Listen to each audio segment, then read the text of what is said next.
تبارك الذي نزل الفرقان على عبده ليكون للعالمين نذيرا. بسم اللہ الرحمن الرحیم نحمده ونصلی علی رسولہ الکریم اما بعد فاعوذ باللہ من الشیطان الرجیم بسم اللہ الرحمن الرحیم۔ آج کی ویڈیو کے اندر ہم وضو کے چار فرض آپ حضرات کی خدمت میں عرض کریں گے۔ وضو کے چار فرض اس کے اندر ہمارے 60 سے 70% لوگ ایسے ہیں جن کو وضو کے فرائض کا بالکل پتہ ہی نہیں ہے، اور وضو کے اندر اگر فرائض کا پتہ نہیں ہے، وضو کے اندر آپ غفلت کریں گے، وضو کے جو فرائض ہیں ان کو اچھی طریقے سے سر انجام نہیں دیں گے تو آپ کا وضو نہیں ہوگا۔ آپ کا اگر وضو نہیں ہوگا تو آپ کی نماز نہیں ہوگی۔ اور دوسرے جو نماز کے اندر حدیث پاک کے اندر آتا ہے کہ وضو یہ نماز کے لیے کنجی کے برابر ہے۔ جس طریقے سے تالے کے لیے کنجی کا ہونا ضروری ہے، اسی طرح نماز سے پہلے اچھی طرح طہارت کا ہونا یہ ضروری ہے۔ اور بہت سے ہمارے بہن بھائی ہم سے سوالات بھی پوچھتے ہیں کہ ہمیں نماز کے اندر برے برے خیالات آتے ہیں۔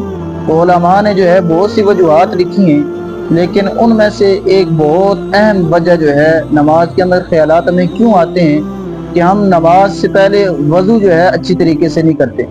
اس لیے آپ حضرات کی خدمت میں عرض کر رہا ہوں، یہ وضو کے 4 اعضاء جن کو ہمیں سیکھنا چاہیے اور اس کے اوپر عمل کرنے کی کوشش کریں۔ تو وضو کے 4 اعضاء ہیں، میں آپ حضرات کی خدمت میں عرض کر دیتا ہوں۔ آپ اس کو خود سیکھیں اور دوسرے مسلمان بہن بھائیوں کی صدقہ جاریہ کے طور پر ہماری ویڈیو کو زیادہ زیادہ شیئر کریں، چینل کو سبسکرائب کریں اور لائک کریں۔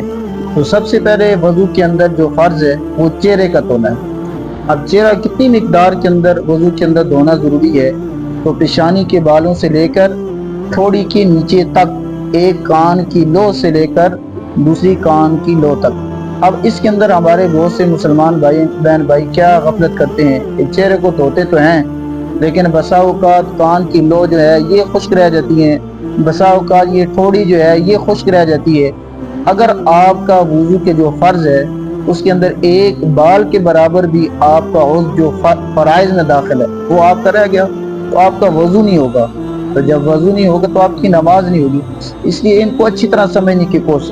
تو یہ تو پہلا فرض ہے چہرے کا دھونا، یعنی پیشانی کے بالوں سے لے کر ٹھوڑی کے نیچے تک، ایک کان کی لو سے لے کر دوسری کان کی لو تک۔ اور دوسرا وضو کے اندر جو فرض ہے وہ دونوں ہاتھوں کو کونیوں سمیت دھونا ہے۔ اب اس کے اندر بھی بہت سے مسلمان بہن بھائیوں کی کونیاں جلدی میں وضو کرتے ہیں، کونیاں خشک رہ جاتی ہیں۔ کونیاں خشک رہیں گی تو آپ کا وضو نہیں ہوگا۔ اس لیے اس عضو کو بھی اچھی طریقے سے دھونا چاہیے۔ اور تیسرا وضو کے اندر جو فرض ہے وہ چوتھائی سر کا مسح کرنا ہے۔ آپ مثلاً ہاتھ کو بھیگا کر کے 4 انگلیاں اوپر آپ لگا دیتے ہیں، یہ آپ کا فرض ادا ہو جاتا ہے۔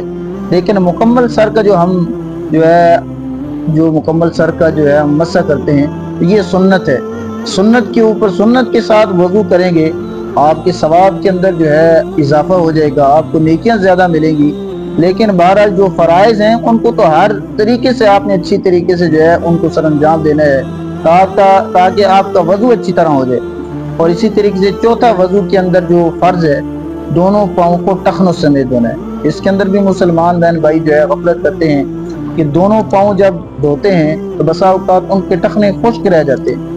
تو یہ میں نے آپ حضرات کی خدمت میں یہ جو عرض کیا ہے کہ یہ وضو کے جو 4 اعضاء ہیں ان کو خود بھی اچھی طرح آپ حضرات سیکھیں اور دوسرے مسلمان بہن بھائیوں کو بھی سکھانے کی کوشش کریں تاکہ آپ حضرات بھی اس نیک کام کے اندر، کار خیر کے اندر ہمارے ساتھ آپ شامل ہو سکیں۔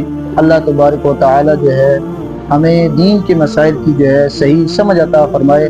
وآخر دعوانا ان الحمدللہ رب العالمین۔